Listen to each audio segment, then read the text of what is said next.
Hello dear students, welcome back to the online classes. But before we start our class, let me remind you one thing.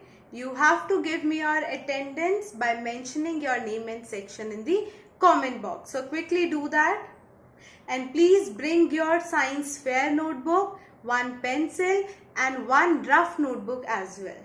Keep all these material with you, then we will start our class.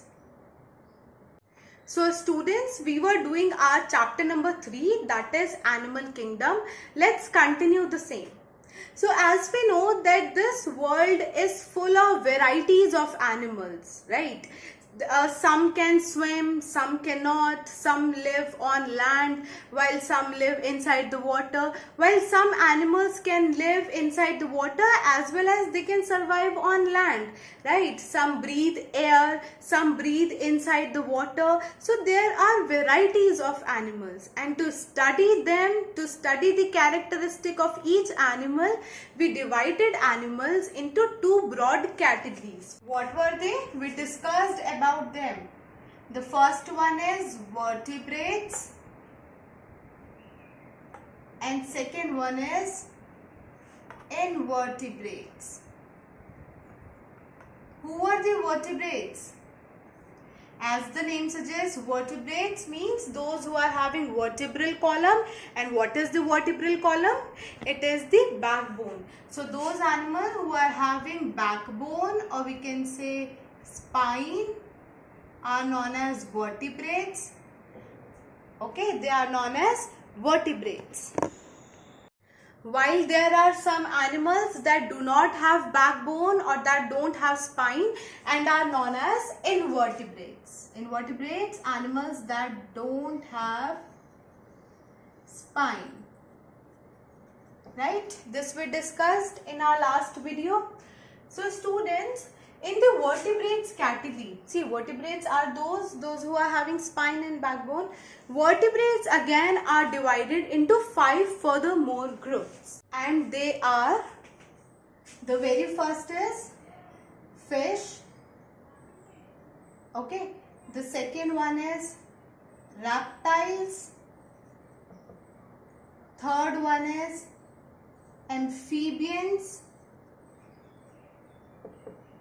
fourth one is mammals, and the fifth one is birds. These are the 5 categories in which vertebrates are again divided. See, all of them are having different characteristics, right? As you know, birds can fly, but can fish also fly? No, fish can only swim. So students, they are divided on the basis of their living habits, on the basis of their different characteristics, and now we will discuss in brief, in detail about each one of them. Okay, so let's begin with the fish. Firstly, we will understand the characteristics of fish. Students, I guess every one of you know about fish, right? Few characteristics every one of you can tell me. So I am waiting for you. Quickly write down your response in the comment box. Any one characteristic of a fish? Any one? Yes, the very first one could be fish survive inside the water.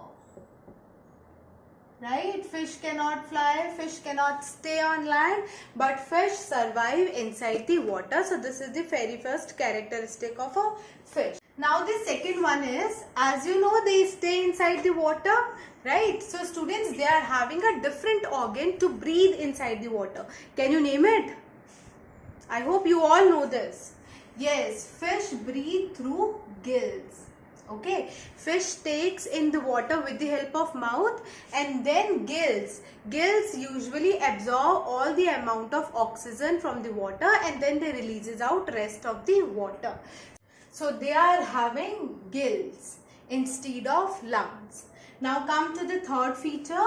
What third characteristic fish is having? See students, fish are having fins. Okay, they are having fins so that they can easily swim in water, as they have to stay inside the water only. So they are having fins so that they can swim easily. Now which part of the fish is fin? See student, these two are the fins of the fish, which help them to easily swim inside the water. Okay. Now come to the fourth feature. See students, with the fins, fish are having scales on the body. Now what are the scales? See, scales are the lines on the body of the fish, and again they facilitate the movement of the fish in water. With the help of these scales and with the help of fins, a fish can easily swim inside the water. Now the fifth one is, fish can lay egg. Okay, fish give birth to their offsprings by laying egg. Most of the fish can lay egg, right? So these are the basic characteristics of a fish. First, they live inside the water. Second, they have gills. Third, fins. They have fins to swim easily. Fourth, they have scales on their body. And fifth one, they can lay egg. Now students, sixth one and a very important one, this you should know, is that fish is a cold-blooded animal. Now who are the cold-blooded animal? Do you know about them? Students, cold-blooded animal are those animals who changes their body temperature with the temperature of the surrounding. Okay, as fish live inside the water, so sometimes water is very cold while sometimes water is very hot. So fish as well changes their body temperature with respect to the temperature of the water. Okay, according to the temperature of the water, fish also changes their body temperature. So this is the sixth feature of a fish, that is cold-blooded animal. Okay, now in the comment box you have to give me two examples of a fish. Okay, any two. I am giving you one starfish. Okay, now you have to give me another two names, another two examples of a fish. Let's have a quick recap. See, fish lives inside the water and they lay eggs. The next feature is they are having fins to swim easily inside the water. Right, and next they are having scales on their body, again to swim easily. As they are the water animals, so they take oxygen, they breathe oxygen with the help of gills. And as they are the cold-blooded animals, so they change their body temperature with the surrounding. And last one is, as they are having backbone, so they are vertebrates. Now student, quickly write down your homework in your almanac, that you have to learn the features of fish that we had studied in this video, and you have to read page number 153 of your book. Okay, now in next class we will do our copy work, we will do glossary.